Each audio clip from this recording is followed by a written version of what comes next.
Good evening. For those of you that are joining us for the second hour, A World Awakening follows Soul School on KGRA now every Friday night from 9 to 11. The last hour was spent talking about the process that's involved with long-term caregiving, even short-term. I mean, who's to say time is irrelevant? Pain is pain, grief is grief. I always say in Soul School, which I perceive to be here on this plane of action, Earth now, the test precedes the lesson. And so we talked in the last hour about that lesson and the lessons learned. Caregiving at its most intense is not a full-time job. It is a all-the-time job. And it will test your patience. It's a challenge beyond anything that you've probably ever experienced in your life before. It will test your resolve. It will test your personal strength, not just your physical strength, but your emotional strength, and your ability to withstand and endure what will probably be the most painful process that you ever experience in your lifetime. Letting go of, particularly in my case, the woman who gave me life, that, is something that all humanity shares. I think it's probably why it's part of the plan of this thing called life and then death, which we will all inevitably face as we make our spiritual ascension and go through that metamorphosis, where we all hope we will be reunited. But that's not written in stone or gold tablets anywhere, that we will see each other again. We have faith that we will. We hope that we will. But the only thing that we know that we have in that given moment is this relationship right now in the present. And what are we doing to externalize the essential internal and eternal love that we have for our parents? I've often felt sad for people who have told me that they don't have a good, solid relationship with their parents. And as Bill and I discussed in the last hour, it's something to think about in terms of making amends, no matter what the rift, no matter what the difference is, because nothing is guaranteed. We have only this moment. And I know that not if, but when my mother leaves me, there will be nothing left unsaid between us. We're there now. There is nothing left unsaid between us. And I know that at some point that's going to bring me great comfort. But as I began the last hour, I talked about, caring for oneself and maintaining one's own level of mental health and how everything is energy. And that's why my guest tonight is the lovely Erin Bush. And we are going to, you're used to seeing her on the show when I can't be here. She is my guest host. But tonight she is my guest. And what we are going to talk about tonight is going to be intense, and just be prepared to delve deep into your own psyche, your own human emotions, as we go through this hour. So without further ado, Bill, if you would be so kind, there she is. Hello. The lovely Erin. And hi, darling. Oh, you look so good in white. It's so angelic stuff. Yeah. Oh, I know. Your mother gave you that shirt. No, I think I got it at Old Navy. It's like a real light blue. It was like buried in the back of my closet. And I'm like, oh, that'll be nice. It's springtime. It is. It is springtime. And I also want to remind everyone that, Erin is an energy worker. She's a light keeper. She's um, a practitioner of the light. And so it is, as we explore the notion of this higher frequency of high anxiety that we're feeling in the world, particularly at this stage, let's let us not forget that we are squarely in the midst of the paradigm shift. And there are things that we need to discuss. So anybody that's in a chat room or has something to add to the discourse or the conversation, please seek out Bill, but particularly Linny. And I'm going to put her right now on my phone and bring her up so that if she gets a question, she can, pop that through to me and we can address that as well, sweetheart. And thank you for joining me tonight. I think that what we are going to discuss is supremely important. And, I spoke with you earlier today. And the reason that I think that we should address this with our viewers is because we're not the only ones struggling. The test, Right. we're all being tested in myriad ways right now. We are all being tested. And some of us are carrying more than others, but all of us are affected. All of us are. If we're conscious, we're affected. Yes.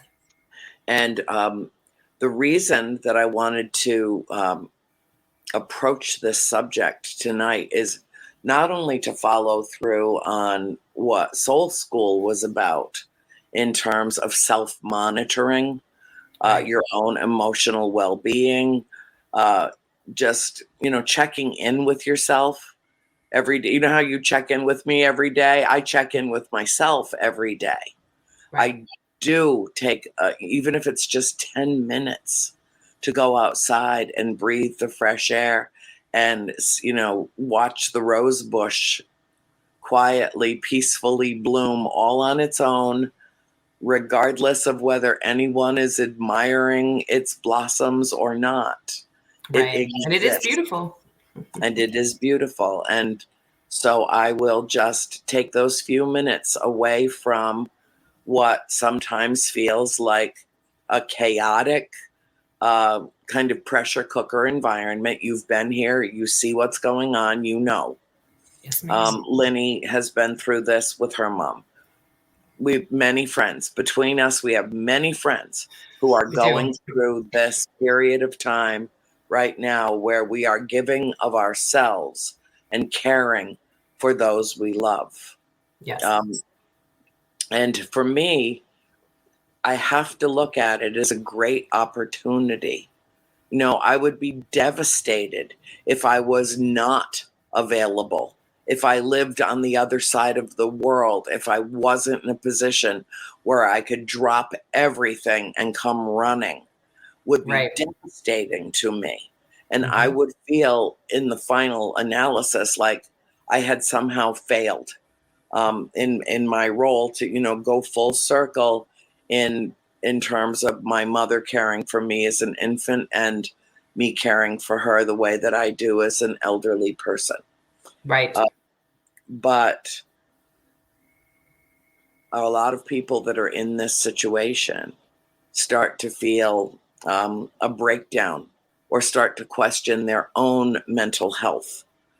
Yes. And, Chris and I were watching what you so successfully avoid, the news. That's all right. You've got me. You don't have to watch the news. I tell you everything. I can't keep you standing upright if I watch that shit all the time. I know. So, but we were watching the news, and of course, it's really hard to keep up with the mass shootings. And I was like, okay, which one? Oh yeah, it was the one in not Nashville, but Louisville, Kentucky. And normally when normally, like that's a word that in any way applies to what's Right. going on. Unfortunately, it is It being does. normalized, and we are Sadly. becoming inured to the violence, and we are becoming, less. We're becoming uncomfortably numb to it. But we were sitting here, and let me just say, usually when someone who is a mass murderer is actually apprehended rather than killed by their own hand, or by whoever is attempting to apprehend them and stop the carnage, and they end up in jail, and you see the mug shot, you see the crazy in their eyes, you see it, Or the you dead. see it, Or it's just dead. or just yes, or like shark eyes. Yeah, you'll see Correct. it. One of And the two, usually. yeah, usually. Yeah. In fact, I can't remember a time that I ever thought, oh, I would never have thought that this individual would be capable of this. But that just happened. And it was the It did. young man who went into the bank where he worked, planning on being a casualty of his own rampage, and took 5 people with him. It might be more. Not everybody's out of the hospital. The police officer that he shot in the head is still in critical condition. We don't know if he will survive. And when they put up a picture of him on the news, I was sitting right beside Chris, and I said, look at his face. Would you ever mistake him as a mass murderer? I mean, would you ever conceive that this perfectly normal looking guy who was a banker, who had a good job and apparently, was friendly, very friendly with all the people that he worked with, would snap and go on this Rampage. Massacre. Yeah. heinous massacre? Yeah. And it's like, the pressure that builds up at the bottom of a volcano, and Yes. the earth might start to rumble a little bit around the volcano, but it might be so slight that it would take a very sensitive instrument to even measure it, to forewarn you that something was coming. And the pressure builds and it builds and it builds. And then the pyroclastic flow erupts. And in that eruption flows just a billion shards of stone, and stone that's literally been pulverized into glass, and it's lava, and it's spewing all over outside of this volcano. Except that when a human being does this, those flying embers are all too often bullets that were deliberately designed to virtually pulverize and liquefy the internal organs of another human being, so that they have, if hit properly, struck properly, have no chance of surviving the wound. No. And, I'm not going to make this show about the military weaponry that is, so easily procured. We're not going to talk about that tonight because it's redundant. We all know what the problem is. Everybody's on one side of the issue or another. A gun can't kill you unless a person pulls the trigger. Yada, yada, yada. Go NRA. Whatever. Everybody who knows me knows how I feel about this. If I had my wish, I would be a magical fairy princess and queen of the alternate universe. And I would just wave my wand and wipe all weapons off the planet, wipe all the pestilence off the planet, those that use these weapons to, the scorched earth policy of Ukraine, I would make it all disappear, but I cannot. And that's not the world that we live in. Sadly, no. It's not. What we need to do is find a way to, in the midst of the chaos and the bedlam and, the heinous crimes against humanity that happen with such frequency that we can barely stand to even feel it anymore. Yeah. And I think that what we should do is talk about the way to maintain or to reclaim your mental health after doing something as seemingly innocuous as watching an evening news broadcast that can leave you with a frequency that's vibrating with such high anxiety that it's literally having an adverse effect on your physiology. Yep.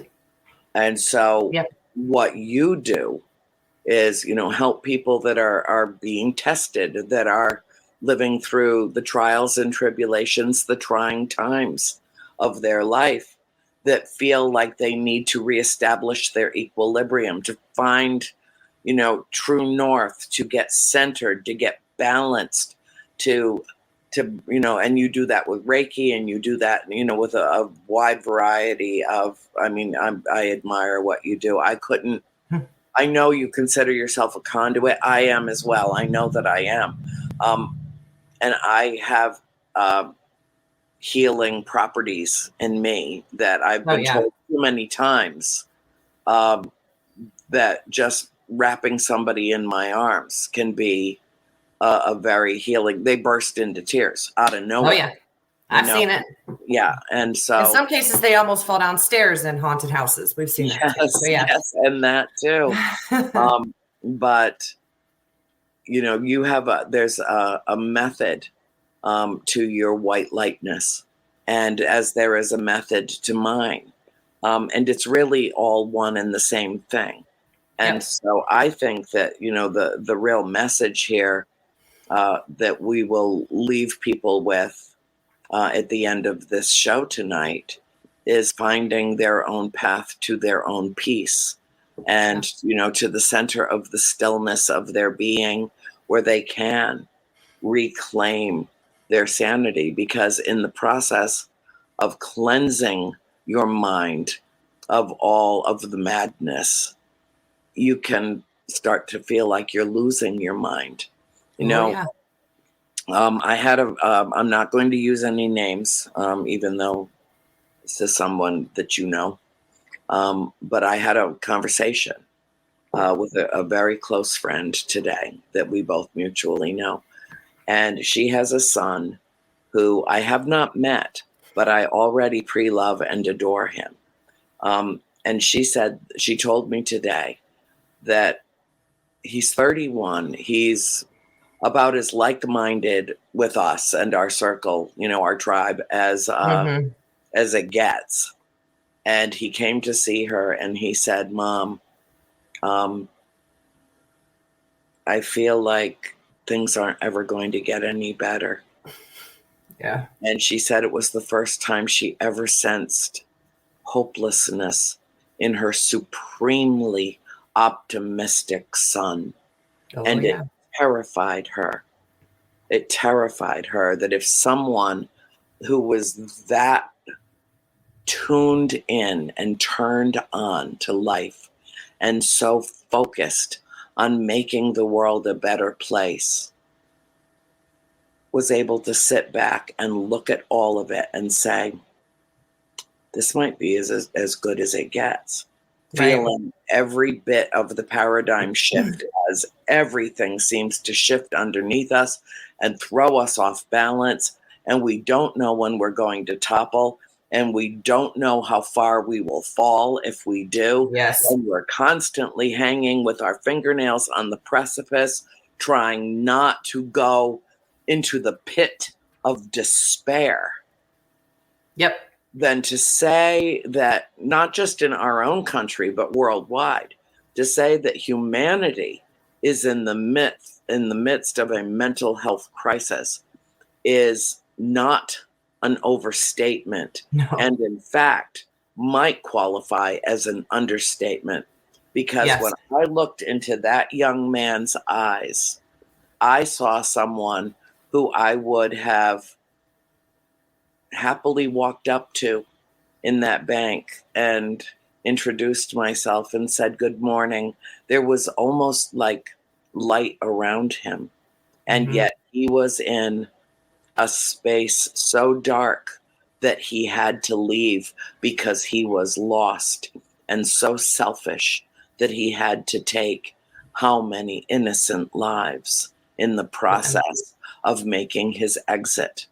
We have a mental health crisis that is affecting people Everyone. from every Everyone. walk of life. And a lot of it, I think, has to do with, I mean, let's look at this. We've dealt with a global pandemic.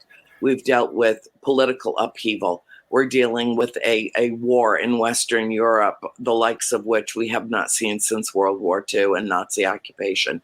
We are all dealing with the price of everything seems to have doubled. And we're all fighting to keep a roof over our heads and food on the table to some extent or another. Making decisions at the grocery store. Do I really need that? No, hell no, I'm not paying that for, and it's the minutia, and it's the bombardment of the stimuli that's coming at us from virtually every corner of our existence that is overwhelmed. And that we're overwhelmed.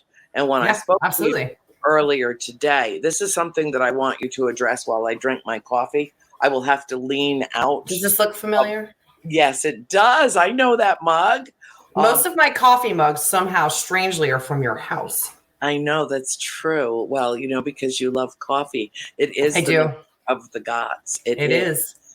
But what I want you to do is talk about what we talked about privately earlier today, which is reaching the extent of our bandwidth, what we are able to, energetically tolerate, and what happens when it goes above and beyond that. So address that as I lean over, kiss Peanut Buttercup, and grab my coffee that I accidentally left on the other side of the sofa. Grab your Kleenex too, just in case, and kiss your dog for me. All right. I will. We've talked about this quite a bit, and I talk with this about this with my clients often, because I have people coming to me who don't even know why they're coming to me. They are stressed out, overworked, underpaid, exhausted. They've had death, grief, sadness, pain. Collectively, the planet is in such upheaval. And I think a lot of where the problem lies is that we're not taught how energy affects us as individuals. About the extent of our learning of energy is fossil fuels, right? But if you look at, I always try to explain to people I work with as energy as like your personal bandwidth, right? So we know when you're on a computer, like take Disney World, for example, right? You're on your cell phone and you have tens of thousands of people all in the same place, your bandwidth runs out. So nobody can make a call. You can't get any calls in, text messages, nothing. Nothing's going in. Pieces, yes. Yep, done. And I think for humans, our energy is that way, right? So especially if you take the last 3 years, all those things you mentioned, all the terrible things that we've been experiencing on a global level, you factor that in. But for us personally, especially, I think isolation. Well, I was about to say, you have how those things affected us on a global scale as individuals, but then also the cost of having to deal with it as humans, right? Because there's a lot of us who, like when quarantine kicked in, as an energetic sensitive, that's like a dream come true. Like I could stay in quarantine forever, which is terrible to say. I know, but me too. I was in the same place. It's like, I get to stay home. Yeah, I don't have to put on a bra today. This is great, but it's like, for me, it was, I've always worked in that lack of filter. But I've always worked in jobs where it was incredibly high stress all the time. You know, things are on fire, everything's on fire. And when I had some time to step away from it, I was able to kind of like reset my central nervous system. I started making choices to protect my energy. I stopped watching the news. I don't surround myself with people who cause me massive amounts of stress, chaos, and grief.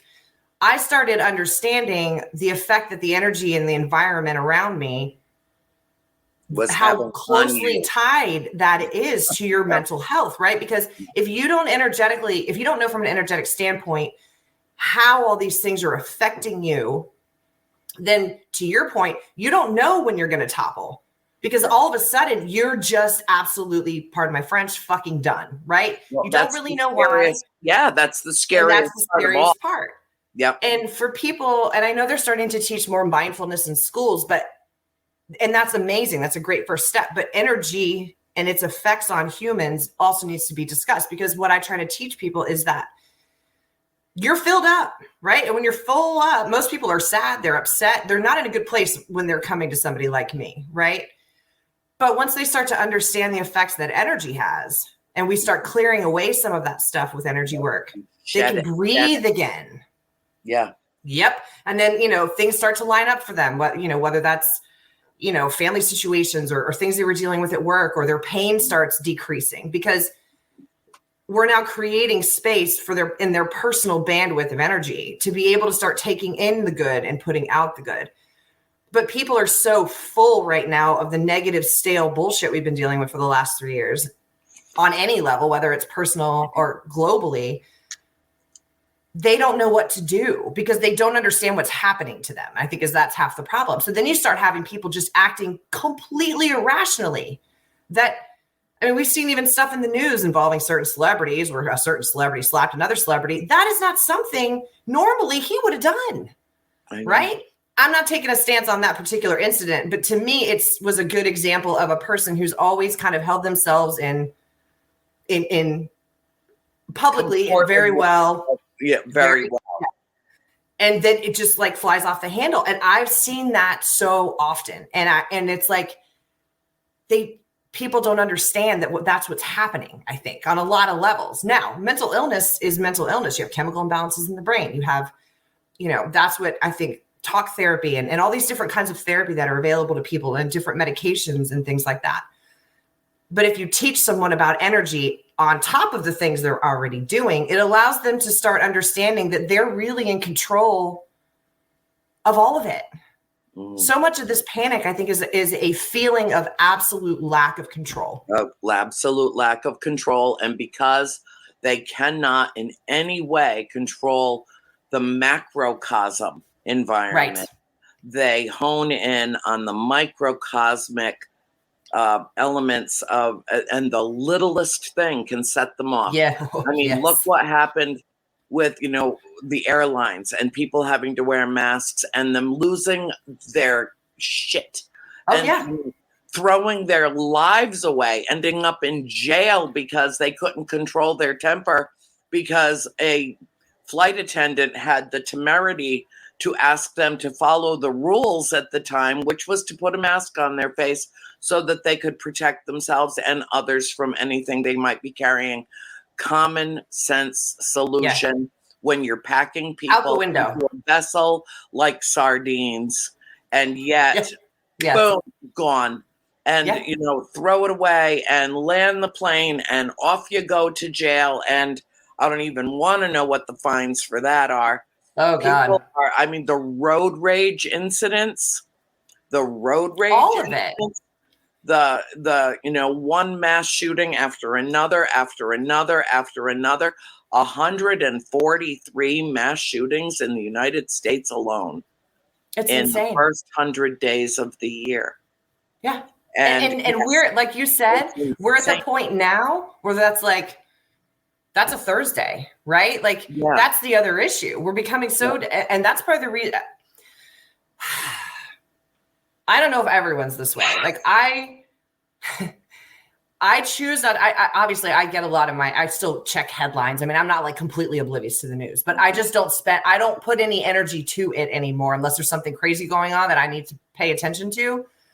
because I understand if I've got enough going on in my own life and I'm trying to manage that, I can easily choose the things in my external energy field to tune out to help me kind of keep my energy sort of leveled. But if you don't know that, if you you don't know that, if you don't know, you don't know. Right. And so when I work with people, I think at some point along this journey, the light bulb goes off about the effects. And you know, people are so reactive and they're flying off the handle. And the more you start clearing out that energetic shit that's in your field that's stuck and stale that you don't need, you start to learn that there's this little space. And I had to learn this because I was very much a reactive personality. I'm Irish.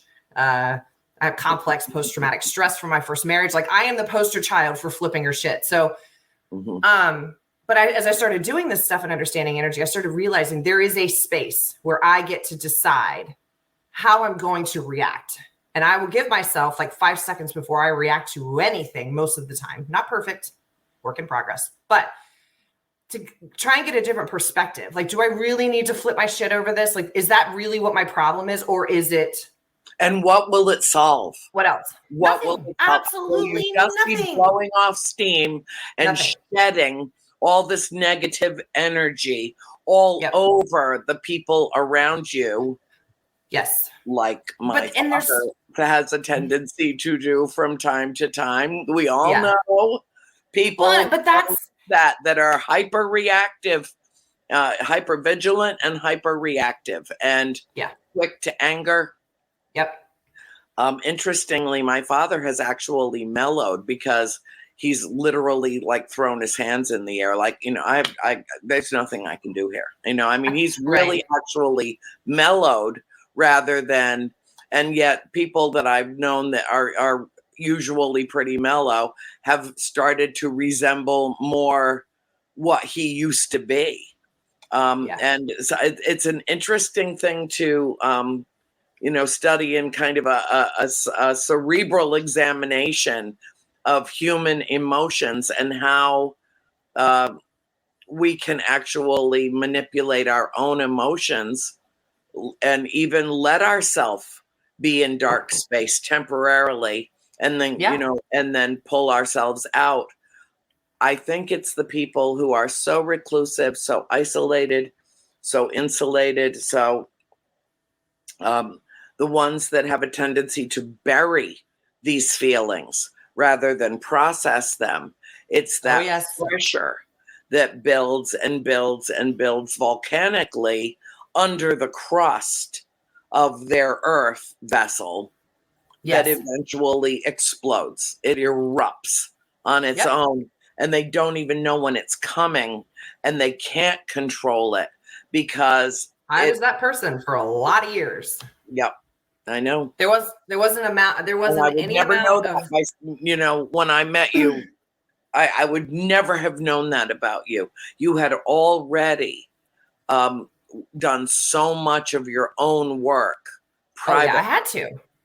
I was at the place where I am getting people now coming to me, right? So, you know, I think what I love about what I get to do is that I get to give back what was given to me in the first place, right? And the guest I had on when you were in Ohio was my first mentor was Catherine, and she changed my life. She's the one who started all this for me. And I had gotten to the point where I was so miserable, right? I had overcome the trauma of the marriage and some other stuff. And I had, you know, all the abuse and all that crap. But then I'm married to a nice man. I have a wonderful little condo by the beach. I live in St. Augustine. I had a great job.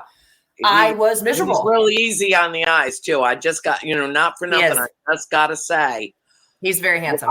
Dead gorgeous husband you have. Okay. Lucky me, right? Yeah. So, but I couldn't figure it out, and I had. It works both ways. But, you know, and I got sober. You know, again, I think the amount of increase in people's drinking or drug of choice, self-medication, it's a way to cope with the energy that's coming in. Right. I used to think that the bulk of my drinking was because of my first marriage. But what I have since figured out is because I wasn't really so much an at-home drinker, right? Like I was a go out, I could stay out till 3 or 4 in the morning. I was going to out drink everyone there. But it wasn't because of anything else other than if I was out in public, I'm absorbing all this stuff like a sponge and I didn't know it. And so I'm just shot, you know, to cope with what I now understand is the energy that was being thrown around in a room. And I think what's so escapism into drugs and alcohol, which has burgeoned. I remember a few months ago we talked about. I think it was an Ipsos poll, which was done nationally, and they asked, have you considered self-harm in the last 2 months? And the numbers on teenagers to like 30, staggering. Over 25, 1 in 4. I'm not surprised. In that demographic had considered harming themselves or taking their own lives in the last year. And I think what's so oh my God, what's astounding to me too, because I've at this point I've worked with some younger, teenage clients at this point, and I can't imagine trying to navigate being a teenager in this world, but being human in this world at this point is a struggle. But I think too, what's so astounding to me is the tools that I have people try, because I don't really have any rules. Well, my one rule: drink water after a session. That's really it. But yeah, none of the things I'm asking people to try is rocket science. Yeah, it's learning to connect with that energy. It's learning to identify, what can, like, I always look at it as I want to be the center of calm when the tornado is just around me, right? Yeah. I spent a lot of time in the tornado, right? I created my own tornado for a lot of years, but now I get the opportunity to be in the center of it in a calm fashion. Yeah. Most of the time. In the eye of the storm as it's happening all around you. Because we hold the power there. We get to decide all of that. Yeah, but I also get to decide, and we all get to decide when we are going to be the storm. Oh, yes. We are spiritual warriors, and there are things in this world worth fighting for. Completely and so agree. I have to, and very often with your help, try to establish that balance between. It's hard. It is, because I'm angry a lot. I never used to be that way. I used to be like so mellow and so, really positive and really happy a lot. And that's not true anymore, because I see what's worth fighting for. And for me, silence is tacit approval. If I don't speak up, if I don't march, if I don't get out there and make my presence known on issues that are of import to me, then it's a failure on my part. It's like saying, it's okay. It's, whatever is, let it be, just let it explode. It's fine. So one of the things that I really wanted to talk to you about tonight was, the entirely counterintuitive notion that, we talk about energy and frequency, and being on a wavelength that we can ride on treacherous waters and not succumb to the tumultuous, not drown in the turbulence of these waters that we navigate on the river of life, and try not to swim against the current and exhaust ourselves and drown, but to learn when you're at that point that you don't have any strength left, you better use what strength you have left to flip over and float and just let the current carry you for a while so that you can re-energize. And one of the things that I've talked with you about, and Sheena Metal a lot too on her show, is the notion. I mean, she's got a show called Raising the Vibration. And I think that the vibration is extremely high on planet Earth right now, but it is not the kind of vibration that we seek to ascend into, third out of 3D through fourth into fifth and beyond, where, we see the big picture and we can meld and amalgamate with it. I think what's happening instead is that the vibration is so critically high because of fear. Fear being It's like TV static. Right, exactly. And so ideally, we say we need to raise the vibration. Maybe at this point in the paradigm shift, we need to all consciously start thinking in terms of lowering the vibration of fear and raising the vibration of light. Yes. Because fear is darkness. Fear is the pit of despair. Fear is debilitating. Yeah, Fear it's exhausting. Can exhaust you and can ultimately claim your life if you become so fearful that you become paranoid, you become delusional, you become a danger to yourself and others, and then ultimately you lose the battle and the war and life itself. I look at this kid, 21 years old, who was so lonely that he got into a chat room with 30 other, basically teenagers, boys. Right? And he needed to be big man on campus.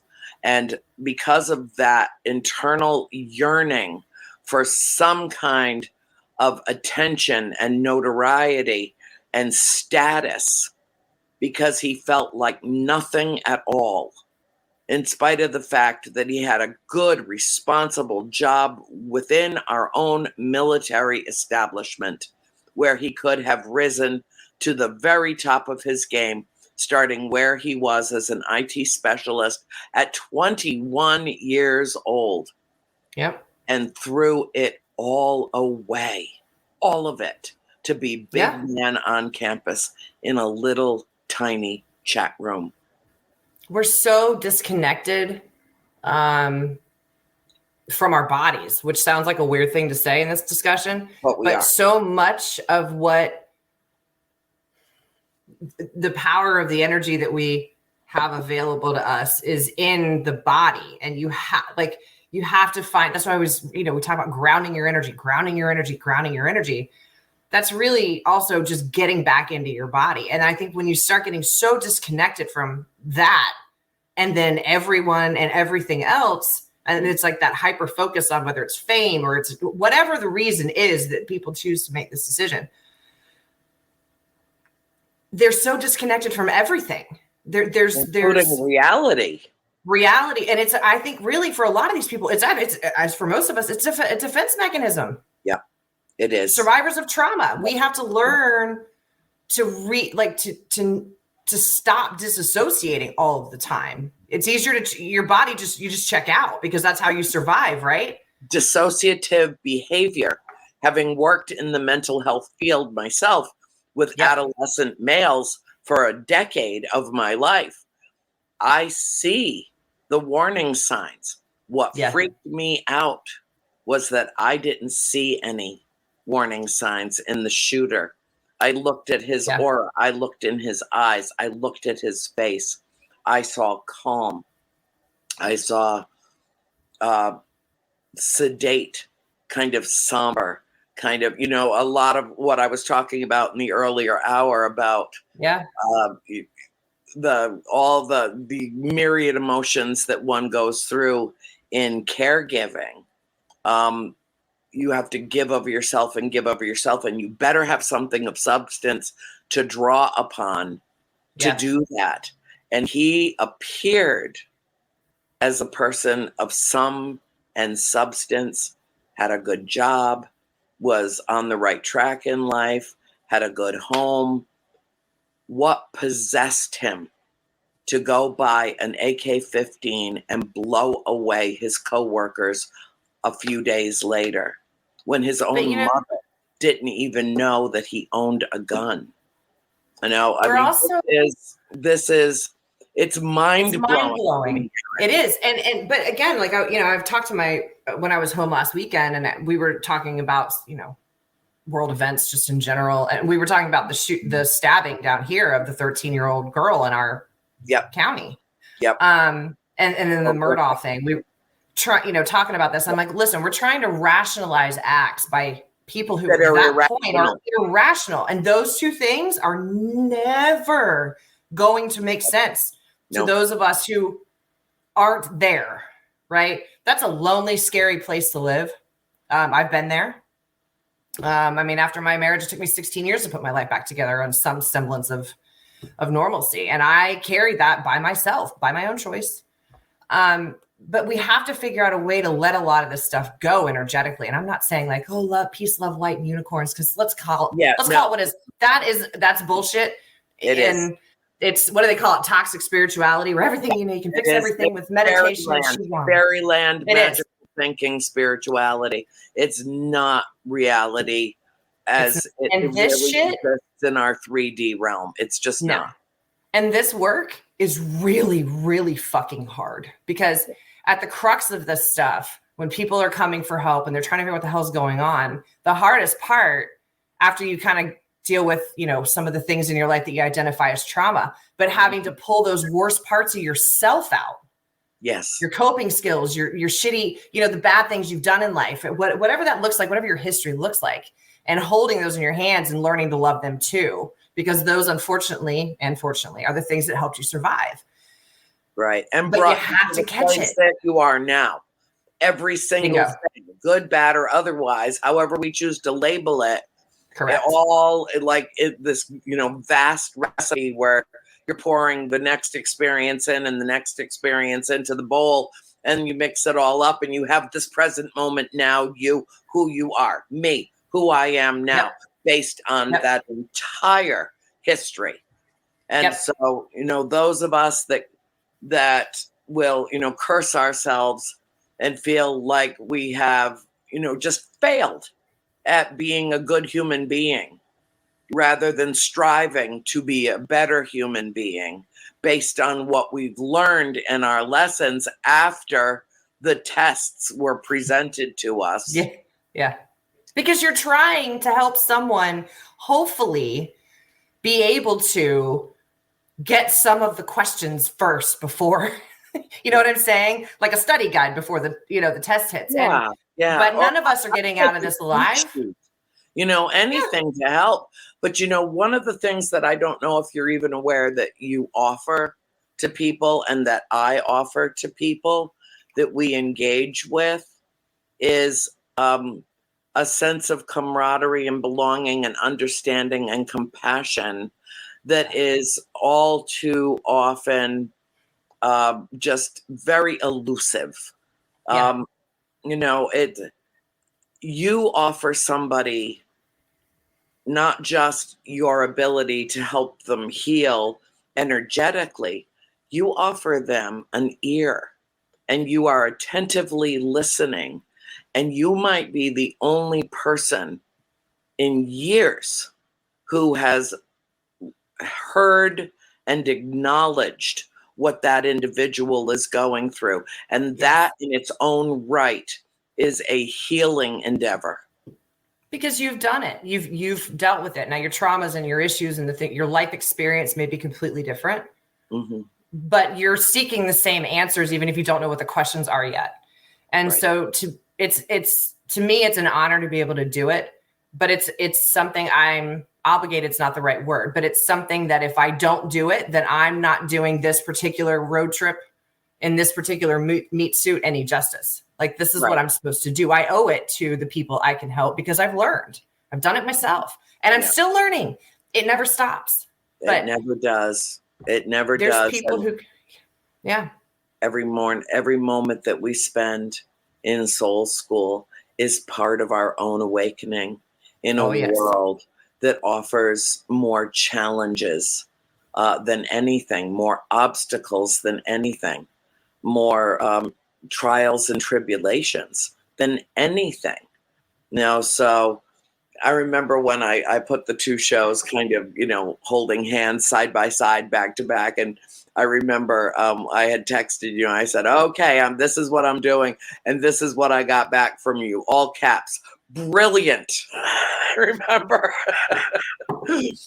almost British. Brilliant. But you're a person too. I mean, you've had to learn. I think we only have like 2 minutes left. We only have like 2 minutes. you give and give and give and give, right? And there's a lot of us who do that.